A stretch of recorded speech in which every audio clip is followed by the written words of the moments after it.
Bonsoir à toutes et à tous, bienvenue sur BFM Lyon pour Lyon Politique, l'émission qui prend le temps de discuter des sujets qui vous concernent. BFM Lyon, je rappelle, à retrouver en replay sur toutes les plateformes. Pour m'accompagner comme tous les jeudis, Nicolas Zogra. Bonsoir Nicolas. Bonsoir Hugo. Rédacteur en chef d'Actu Lyon. Et notre invité ce soir, Béatrice de Monti, bonsoir. Bonsoir à tous les deux. Vous êtes conseillère municipale d'opposition Les Républicains, secrétaire générale adjointe des Républicains depuis très récemment. Bon, il y a pas mal de sujets à voir avec vous ce soir, évidemment. 2026 et les échéances à venir, la guerre entre guillemets ouverte à droite, mais aussi donc votre nouveau rôle chez les Républicains, je le disais.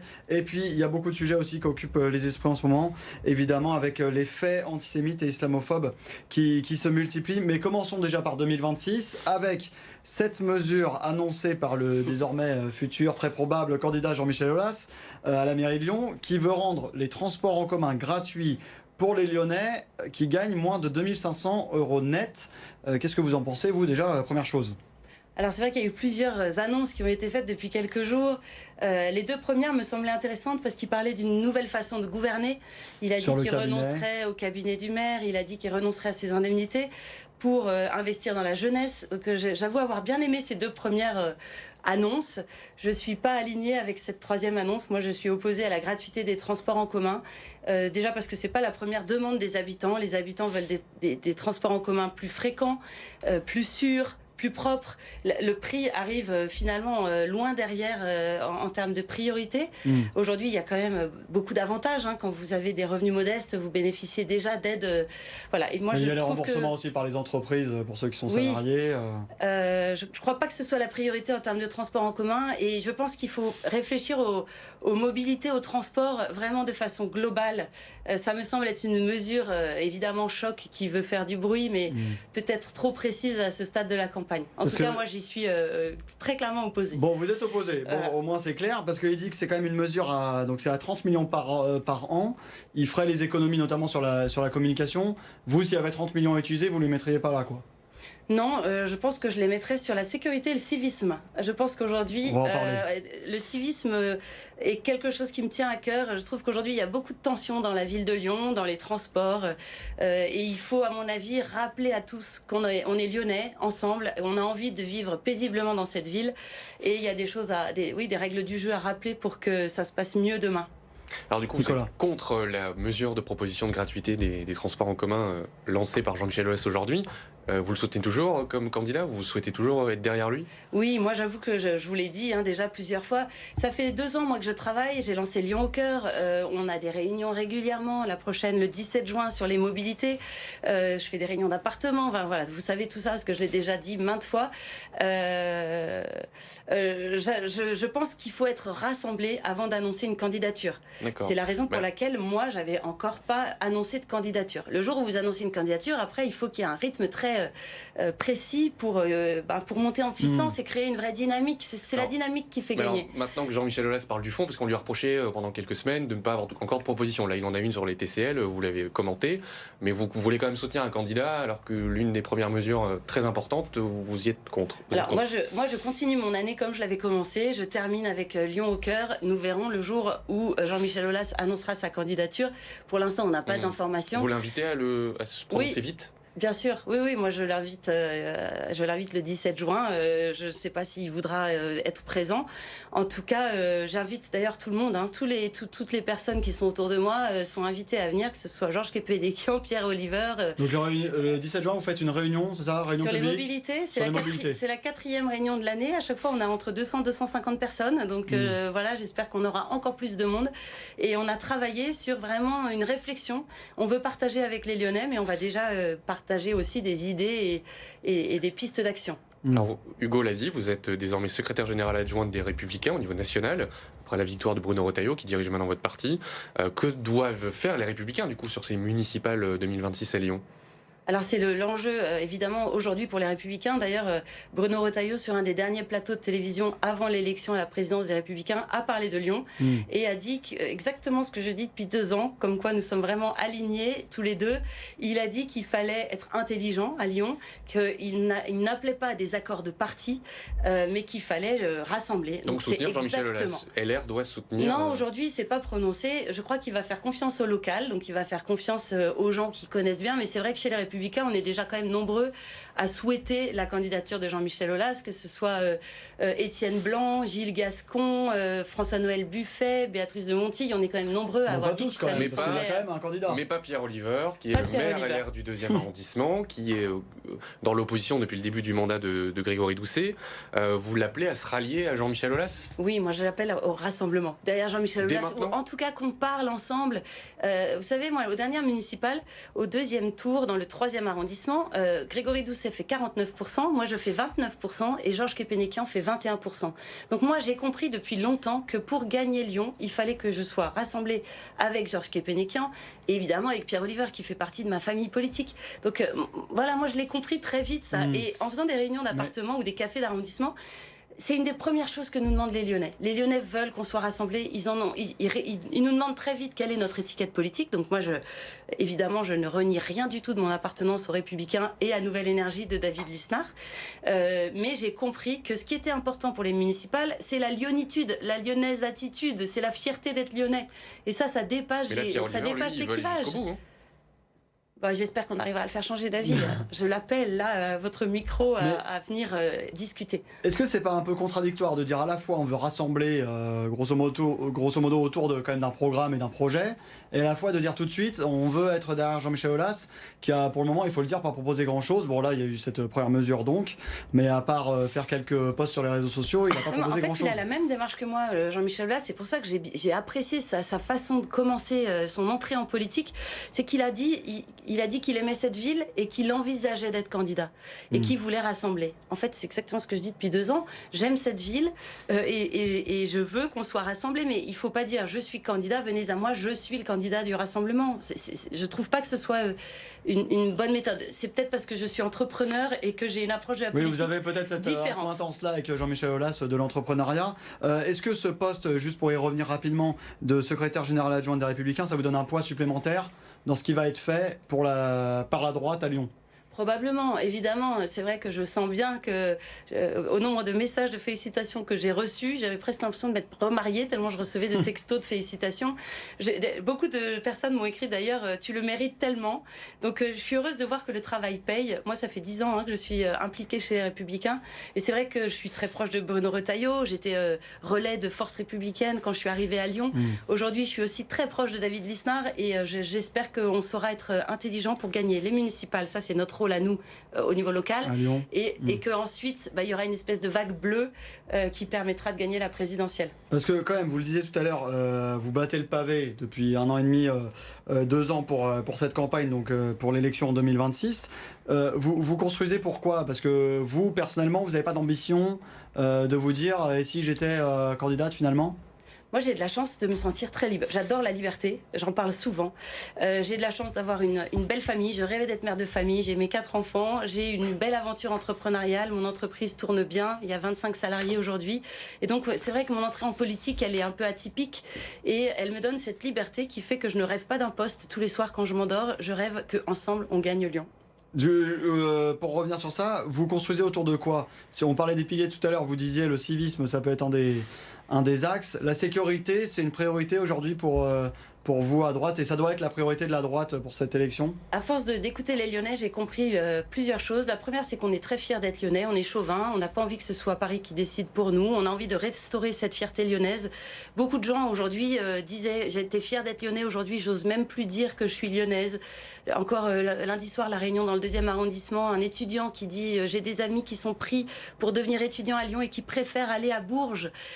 Voilà, moi quand j'entends ça, je suis meurtrie, quoi. Mon cœur de lyonnaise est touché. Qu'est-ce qu'ils disent? Ils préfèrent aller à Bourges, je pense qu'il est urgent. Du coût du logement, on était à la même réunion, il parlait du coût du logement notamment. Oui, le logement. En fait, il y a un pilier qui est l'attractivité, le rayonnement de Lyon. Voilà, il faut qu'on travaille là-dessus. Moi, je veux qu'on soit centré sur la qualité de vie. En fait, des élus, pour moi, ils sont pas là pour exécuter un programme politique ou mettre en place des actions militantes.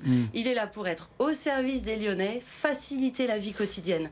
Et ça passe, oui, par des piliers comme la sécurité, que j'aime bien associer au civisme, parce qu'il y a, en effet, les pouvoirs publics doivent mettre en œuvre des politiques pour la sécurité, mais les Lyonnais ont aussi des responsabilités, des devoirs. Donc ça, il va falloir rappeler les règles du jeu pour que la vie soit plus agréable. Alors, là, et ensuite, pour moi, il y a mobilité, et puis tout ce qui est attractivité vraiment commerciale, la vie de quartier, la vie de tous les jours. Alors, voilà. Mais il y a tellement de thèmes, il y a aussi la culture, il y a la santé, il y a la jeunesse, il y a le logement, il y a... Mais on va essayer de parler de vos priorités pour rentrer un peu plus dans le fond et dans les sujets très concrets.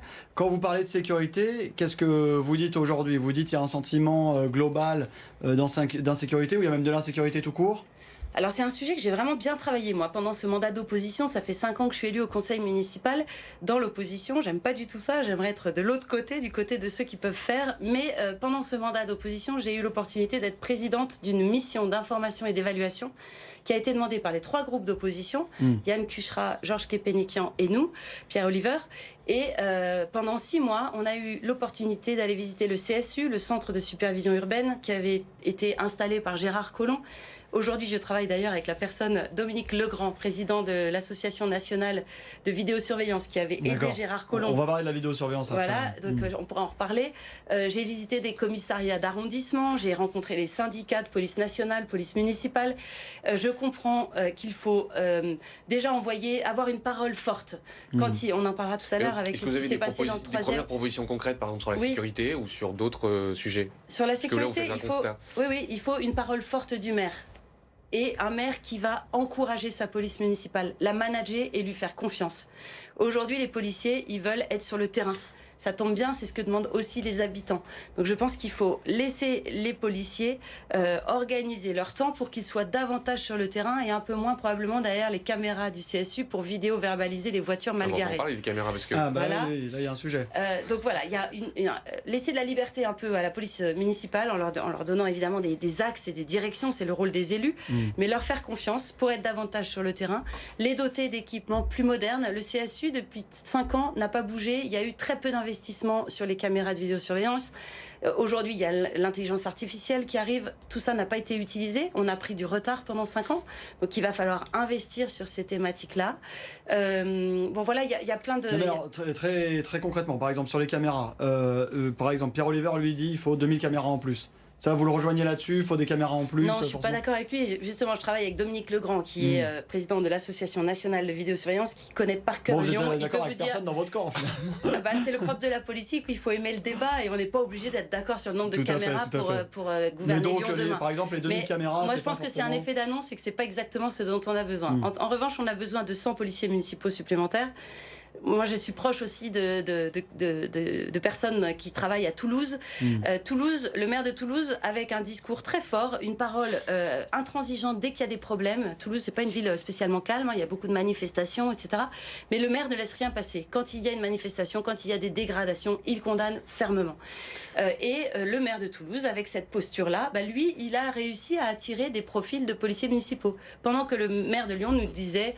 Toutes les villes de France ont du mal à recruter. Non, c'est pas vrai. Quand là, il a annoncé qu'on allait revenir au niveau de 2020, donc avec 300 policiers municipaux. Il en faut 365. Il en faut 365. Donc, moi, je dis qu'il en faut plus 100, mais déjà, si on en a plus 80, c'est déjà super. Mais alors, on parlait de la vidéosurveillance. Pierre Oliver, c'est plus de 2000 caméras supplémentaires. Grégory Doucet, finalement, va installer quand même des caméras 60 d'ici la fin du mandat. On ne les a pas vus venir. Il a changé de posture, il a annoncé des caméras, mais on ne sait pas où, vous trouvez quand on ne sait pas quand. Que ça va dans le bon sens, parce que vous dites 2000, c'est trop, mais il faut quand même, selon vous, des caméras supplémentaires. C'est pas qu'une histoire de caméras. Il y a aussi, par exemple, aujourd'hui, avec l'intelligence artificielle, le CSU, c'est un ensemble d'écrans.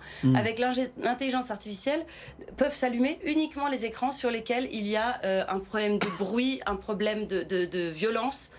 Donc voilà, c'est pas uniquement c'est un peu plus complexe que ça. Alors c'est vrai qu'on va rentrer dans le temps électoral et il faudra avoir des mesures chocs. Mais je pense qu'à 9 mois, ces effets d'annonce ne sont pas tout à fait crédibles. Il faut travailler le fond, il faut vraiment avoir c'est ce que j'ai fait. Vous n'êtes pas venu, je regrette, à ma réunion sur la sécurité et le civisme. On a déjà tout un plan d'action qu'on a partagé et voilà, je vous ai dit en quelques mots quelques points phares. Mais ce qu'il faut surtout, à mon avis, pour gouverner une ville, c'est du pragmatisme, du bon sens et surtout pas de militantisme et de posture exagérée. Parce que vous parlez de paroles fortes, est-ce et vous faisiez écho à ce qui s'est passé dans le 3e arrondissement avec les tags qui ont été retrouvés avec le début d'incendie donc dans une école primaire. Ouais. Vous avez l'impression que là, le travail n'a pas été fait typiquement sur ces faits-là, les tags antisémites qui ont été retrouvés Alors moi j'ai beaucoup pris la parole sur les tags, pas spécialement antisémites, mais c'est pareil. Je pense que pour avoir une ville qui soit sécure, il faut prendre soin du cadre de vie, ça commence par ça, d'où la nécessité du civisme. Et le civisme, ben oui, on n'écrit pas sur les murs là où on veut, quand on veut, comme on veut, et donc il faut aller faire de la répression et pas seulement... voilà. Ça c'est les tags. Les tags moi je parle plutôt des tags ACAB, anti-police qui m'ont beaucoup gêné. Parce que d'ailleurs, là on est sur des tags antisémites dans le 3e, c'est encore un autre sujet. Qui sont quoi qu'il arrive en délit, donc... mais pardon, je vous interromps Béatrice Demonty, mais vous parlez de la parole forte du maire sur le civisme et la sécurité on en a manqué. Des émeutes liées à la victoire du PSG récemment à Lyon. Oui. Ces tags antisémites, Grégory Doucet, il n'a pas réagi, il n'a pas condamné. Vous le regrettez ? Je le regrette, mais fermement. Profondément. Et c'est là où le maire, parfois on dit les politiques, parfois on dit les politiques ne servent à rien. Là, en ce moment à Lyon, on est en train de se rendre compte que quand on a un maire qui fait défaut, ben, la vie quotidienne en est dégradée. Et typiquement, la parole du maire est forte. On l'entend le maire quand il parle. Et il faut qu'il prenne position. Ça encourage sa police municipale, ça encourage les Lyonnais à avoir une posture de respect du cadre de vie, de respect des écoles. Enfin là, on est quand même en train de taguer une école. Une école, c'est un lieu sacré, c'est le lieu par excellence qu'on devrait respecter dans une république comme la France. Mais parce que vous... Mais c'est un sujet presque national, hein, ce qui s'est passé là pour moi. C'est une lutte nationale. Parce que vous, à la tête de la mairie de Lyon en 2026, quand vous parlez de civisme, etc., qu'est-ce que vous faites très concrètement pour dire on remet entre guillemets de l'ordre, comme vous le dites, dans la ville et dans les esprits ? Alors, ça va être ma petite page David Lisnard. Moi, je suis très proche du maire de Cannes et c'est une vraie inspiration pour moi. Je vous invite à aller à Cannes et à ouvrir les yeux, voir comme cette ville est tenue. Alors, les gens me disent Cannes, c'est pas Lyon. Ok, mais il y a plein de bonnes idées. Je peux vous donner des idées très très concrètes parce que le civisme, c'est vraiment des choses très simples. À Cannes, quand on arrive dans la ville, il y a partout des panneaux qui expliquent que c'est une ville civique. Aux abribus, vous avez une campagne pour ne pas jeter les mégots par terre qui rappelle le prix de l'amende si c'est le cas.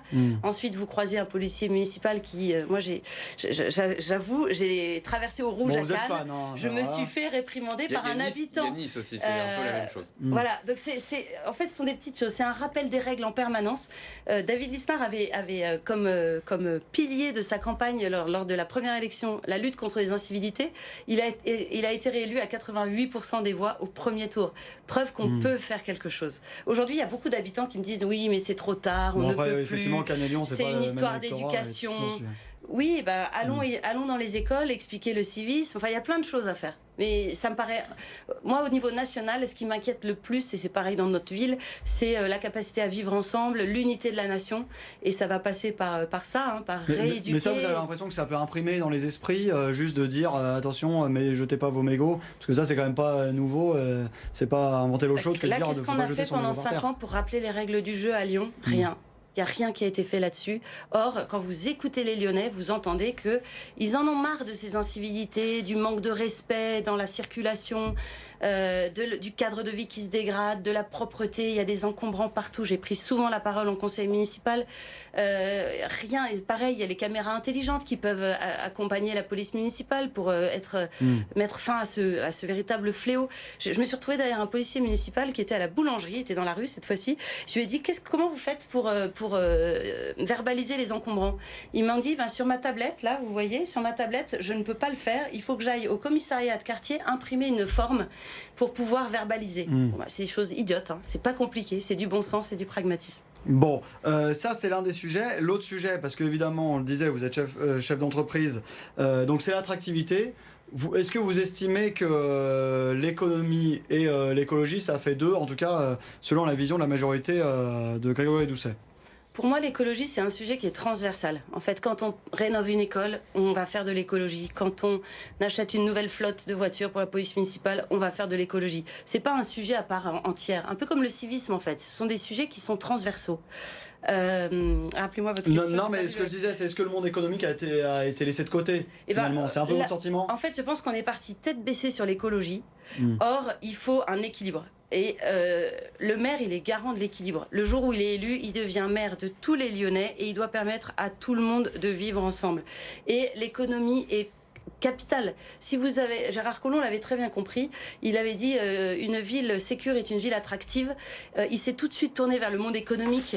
Il a compris que pour être un bon maire, il allait falloir s'appuyer aussi sur le privé, s'appuyer sur les acteurs individuels. Mais pour vous, Grégory Doucet ou Bruno Bernard ne le font pas assez? Non, parce qu'ils sont partis tête baissée sur l'écologie. Enfin, aujourd'hui, il y a des travaux partout, il y a de l'agacement, les gens mettent beaucoup plus de temps. Les gens ne viennent plus à Lyon, le nombre de personnes qui ne viennent plus à Lyon. Or, Lyon est une ville-centre. Et nos commerces vivent aussi de la métropole. Donc voilà, tout ça. Enfin, moi, j'ai beaucoup pris la parole en conseil municipal aussi sur la défense du commerce. Il y a des taux de vacances records. Les commerçants se sont même organisés. Est-ce que la zone à trafic limité est faite pour améliorer le cadre de vie en presqu'île, ça va favoriser le commerce, que la végétalisation, ça favorisera le commerce, etc., etc. Ça, vous n'êtes pas convaincu? Certes, il y a des travaux maintenant, c'est difficile, mais que, in fine, ça peut profiter au commerce. Je suis d'accord pour dire qu'il faut faire évoluer notre ville. On a hérité d'une ville magnifique. Aujourd'hui, il y a des enjeux qui sont les nôtres. Il faut y répondre, mais y répondre calmement. Pas le premier discours de Grégory Doucet, lorsqu'il est élu maire de Lyon, il dit « Nous avons 5 ans pour sauver la planète ». Déjà, ça avait tilté. Je m'étais dit, là, ça cloche. Au bout de 3 ans, il disait, il va falloir en fait un deuxième mandat parce que j'aurais pas tout fait en un mandat. Un tout petit peu. En fait, je pense qu'il faut de l'humilité par rapport à ce sujet de l'écologie. Et voilà, on a besoin, pour investir sur l'écologie, on a besoin d'une économie qui nous rapporte des ressources et qui nous permette une prospérité. Alors, justement, Béatrice de Monti, je voudrais quand même vous citer le dernier baromètre de l'attractivité 2025 de l'Institut EY. Lyon, c'est la deuxième ville, la deuxième métropole oui. Après Paris à accueillir le plus d'investissements étrangers. Oui. Bon, elle n'a pas trop perdu d'attractivité. En classement. Ça veut rien dire en fait. Ça veut pas dire qu'elle reste la deuxième. Oui. Enfin, on est la deuxième ville de France. Donc c'est pas l'enfer que vous nous Il y a des moments où on entendait dire qu'on était peut-être en train de passer derrière Toulouse. Donc en effet, on n'entend plus ça récemment. Mais moi, je suis très attachée à l'économie, j'adore ça. En fait, je suis une passionnée de commerce. Mais alors, qu'est-ce qu'il faut faire pour faire revenir, si on en croit ce que vous dites, est-ce que vous n'êtes pas nostalgique de l'époque Collomb qui semble révolue politiquement? Moi, je suis pas du tout une nostalgique. Moi, j'aime l'entrepreneuriat, j'aime aller de l'avant. J'adore. Je ne partage pas avec les écologistes la déconstruction. Je pense qu'on hérite, et je suis très sensible au patrimoine, à la beauté de cette ville. Donc voilà, on a hérité d'une ville. Il y a des choses que Gérard Collomb avait très bien fait, il y a des choses qu'il avait moins bien fait. Vous avez l'impression qu'il détruit la ville ? Notamment dans le 3e arrondissement, je peux vous dire, Gérard Collomb a été un maire bâtisseur, il a développé des quartiers, mais il en a oublié d'autres. Dans le 3e arrondissement où je suis élue, je peux vous dire qu'il y a un retard en effet de rénovation. Moi, quand je vois l'état de tous les... Mais vous dites, la culture et le sport, voilà. Mais vous dites, vous partagez pas la déconstruction. Il n'a pas tout fait bien. Après, à nous, notre génération, moi j'ai 48 ans, je suis à l'âge où j'ai envie de contribuer, de faire, de rendre un peu à cette ville ce qu'elle m'a donné. J'ai beaucoup reçu de Lyon. Et donc, en faisant un état des lieux, en écoutant les habitants, j'ai envie d'aller de l'avant et puis de proposer des solutions qui nous permettent en effet de développer peut-être évidemment les mobilités douces, mais avec... je vous invite à venir le 17 juin, j'ai pas envie de trop dévoiler notre plan sur les mobilités douces, mais... Tout le monde, toutes les personnes qui nous regardent ne seront pas là le 17 juin, je pense. Il faut qu'il y ait une fluidité. Moi, je suis attachée à la liberté, je l'ai dit tout à l'heure, liberté aussi de circuler. Aujourd'hui, on est des multimodaux. Je ne crois pas qu'on soit enfermé dans une catégorie comme les écolos ont un peu essayé de le faire. On était soit piéton, soit automobiliste, soit... moi, j'utilise tous les modes de transport, très peu ma voiture, mais parfois j'en ai besoin. Et je déteste être jugée sur la façon dont je me déplace. Je pense qu'il faut faciliter, encourager, plutôt que cette écologie punitive. Je crois qu'elle n'a pas fait ses preuves. Et le fait que le maire de Lyon soit en ce moment en campagne aux frais des Lyonnais, ça coûte quand même... vous nous faites une belle passe décisive. Ça montre qu'ils sont quand même un peu fragiles et fébriles.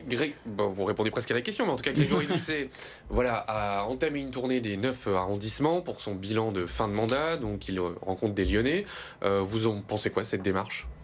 Alors moi j'avais déjà assisté à pratiquement l'intégralité des réunions de mi-mandat, ce qui est un exercice très habituel, très courant, que je trouve très bien. Là j'avoue que à la veille de démarrage des comptes de campagne municipale, repartir dans une campagne comme ça, qui coûte quand même 200, moi j'avais calculé 210 000 euros, lui parle de 221. 228. Si on additionne tous les opposants frais... parlent de 700 000 euros. Mais... Oui, parce qu'ils prennent en compte le fait que les services travaillent pour ça, etc. Donc ils ont raison de dire que c'est au-delà des 221 000. Mais même 221 000, c'est colossal. Une campagne électorale à Lyon, il y a un plafond de 500 000 euros. Ça veut dire que là, en 9 réunions, il va dépenser la moitié de ce que nous, on va avoir le droit de dépenser en 6 mois de campagne. Et ça, c'est avec l'argent des contribuables. Donc il se sert de l'argent du contribuable. Et ça montre surtout qu'il est fragile, parce que normalement, un maire sortant s'annonce 6 mois avant la fin, voire moins, parfois 3 mois. Là, le fait qu'à 3 ans de la fin du mandat, il annonce déjà qu'il était candidat, et le fait que là, aujourd'hui, il y avait du monde dans la salle, dans ses adjoints et dans sa majorité, hein, ils sont tous mobilisés pour accompagner le maire. Mais d'un côté, est-ce que c'est pas aussi, si on se fait l'avocat du diable, qui va aussi écouter pour voir aussi ce que les Lyonnais ont à dire de ce qu'il a fait? Oui, alors je crois que c'était un défaut du maire. C'est un défaut qui est ressorti dans le dernier sondage fait par vos confrères de Lyon Capitale. Le premier défaut de Grégory Doucet, d'après les Lyonnais, c'est son manque d'écoute. Ah oui, l'écoute, oui. Et moi, je peux vous dire que je l'ai vécu dans l'opposition. Quand j'ai demandé, il y a plusieurs années, qu'un tag anti-police qui était là depuis 3 semaines, place Bellecour, soit retiré, et qu'il m'a répondu « Vous ne respectez pas le travail des agents », je ne me suis pas sentie écoutée, je peux vous le dire. Donc oui, il essaye de corriger ce défaut. Moi, je crois que Lyon est une ville de consensus. C'est une ville c'est une ville assez studieuse, assez laborieuse. On vient travailler à Lyon, les canuts travaillaient dans leurs appartements à la Croix-Rousse. C'est exactement ce que dit Nathalie Perrin-Gilbert cette semaine, d'ailleurs.